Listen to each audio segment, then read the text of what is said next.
O my Jesus, I humbly bow before your divine presence.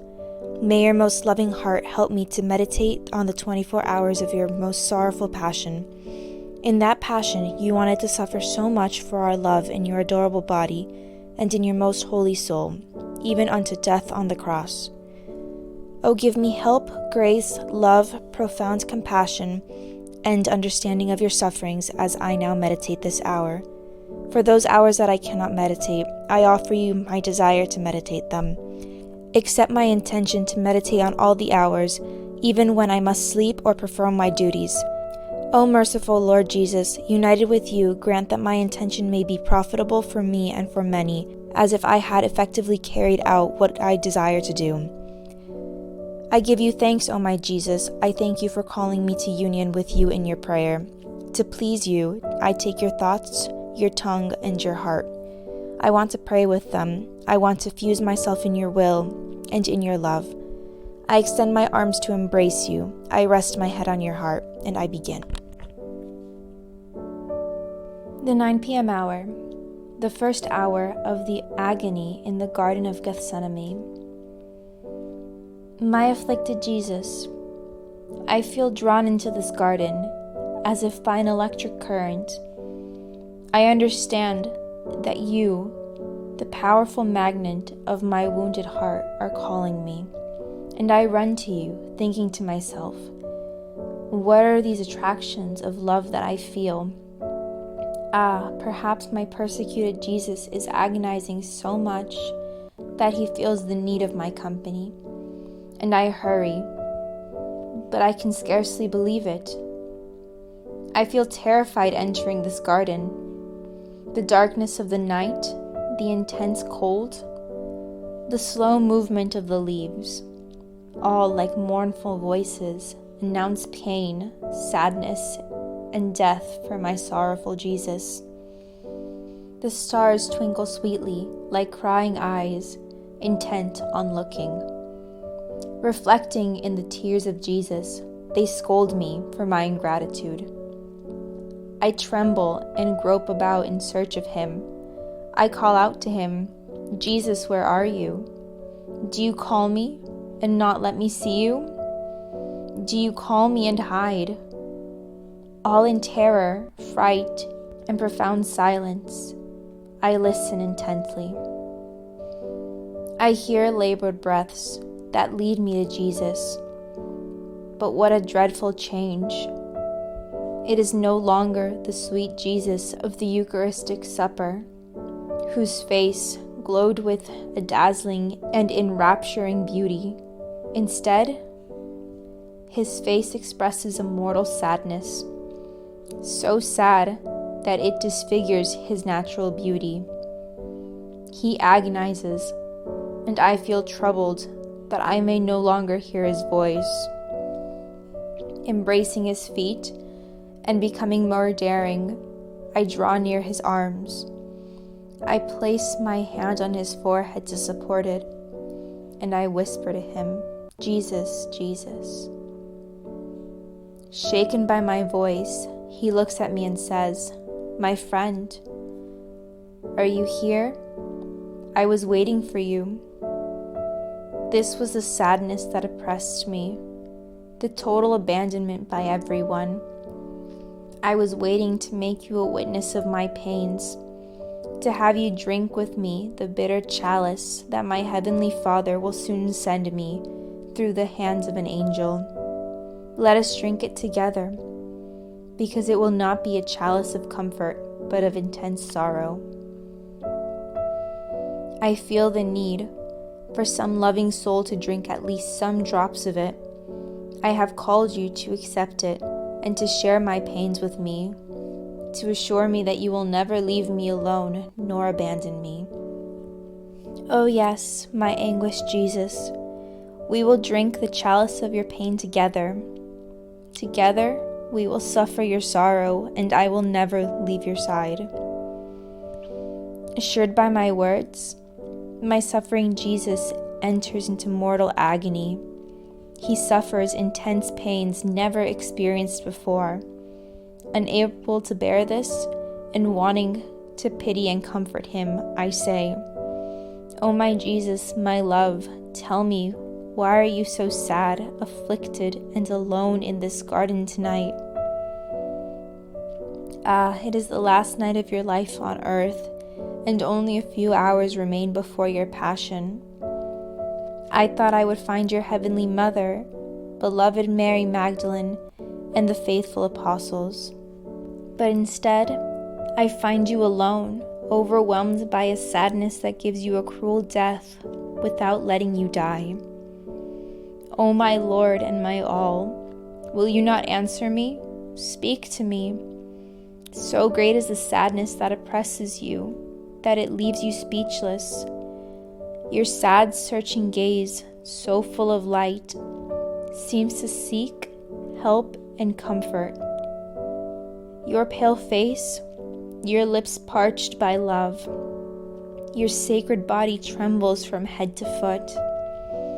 Your heart pounds violently, and your heartbeats seek souls with such anguish that you seem about to die from one moment to the next. Everything tells me that you are alone and searching for my company. O my Jesus, I am here, close to you. My heart cannot bear to see you cast to the ground. I take you in my arms and press you to my heart. One by one, I want to number your pains and the sins committed against you. I want to give you comfort, reparation, and sympathy in the name of all creatures. O my Jesus, while I hold you tightly in my arms, your sufferings increase. O my life, a fire flows through your body. Your blood boils and wants to burst out of your veins. Tell me, my love, what is it? I see neither whips nor thorns, neither nails nor a cross. Yet as I rest my head on your heart, I feel cruel thorns piercing it. I feel cruel whips that spare no part of your sacred humanity, neither inside nor out. I see your hands contracted and contorted, worse than if they were nailed.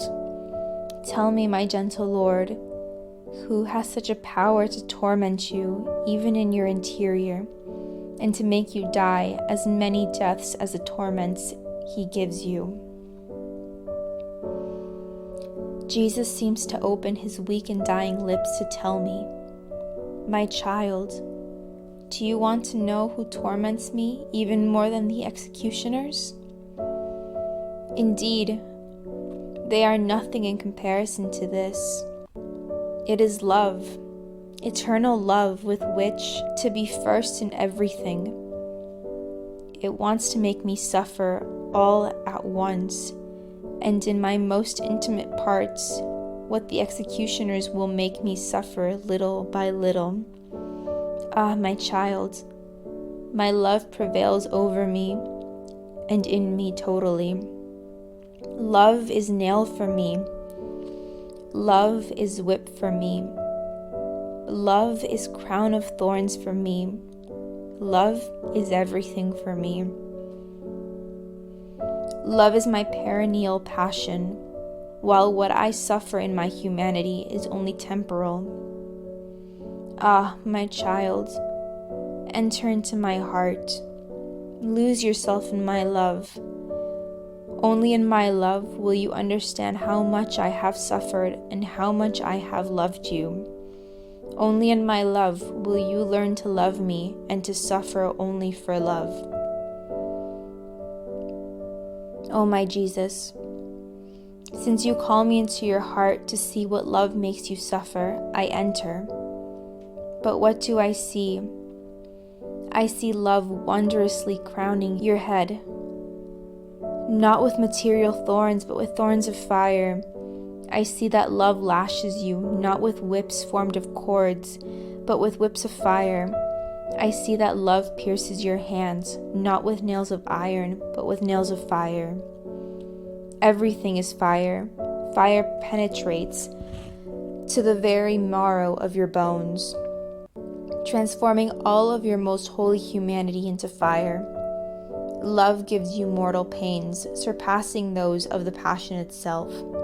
It forms a bath of love for all the souls who seek to be cleansed from every stain, and who want to acquire the rights of children of love.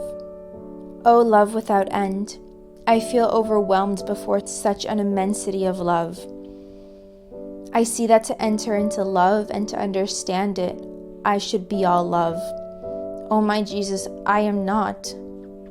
But since you want my company and want me to enter into you, I pray you to fill me completely with love. I beseech you, then, to crown my head and all my thoughts with the crown of love. O Jesus, I beg you to lash me with the whip of love, my soul, my body, my faculties, sentiments, desires, affections, everything. May my whole being remain scourged and sealed by love. O infinite love, grant that nothing be left in me that does not draw life from love. O Jesus, center of all love, I beg you to nail my hands and feet with the nails of love so that I may be entirely transfixed by love, that I may become love, understand love, and be clothed and nourished with love. O Jesus, may love keep me completely nailed in you, so that nothing within me or outside of me will dare separate me or distract me from love. Reflection for the 9 p.m. hour.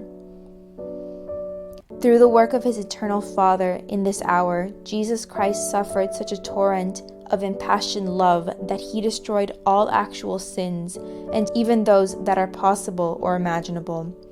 His love inflamed all creatures, even in millions upon millions of worlds, including all the reprobates who deserve hell, but who are not eternally fixed in their perversity. I enter into Jesus, and after penetrating the most intimate fibers of his interior, those inflamed heartbeats, his intelligence that was as though on fire, I take this love, this fire that consumed Jesus, and clothe myself both interiorly and exteriorly.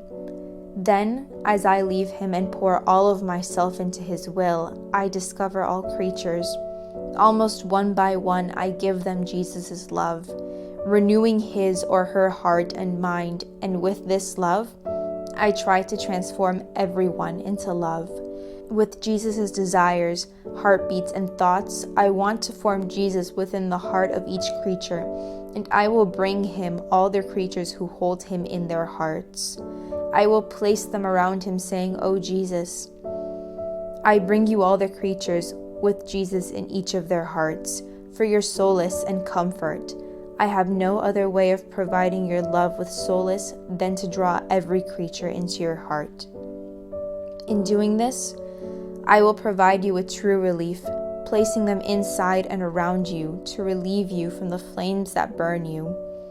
By doing this, I will truly succor him, for he is being burned by so many flames that he keeps repeating. I am burning, and there is no one who cares to receive my love. I beg you, offer me relief, take my love, and offer me love. To conform completely to Jesus, the soul must enter into herself and apply the following reflections. In everything I do, can I say that a continuous stream of love flows between Jesus and me?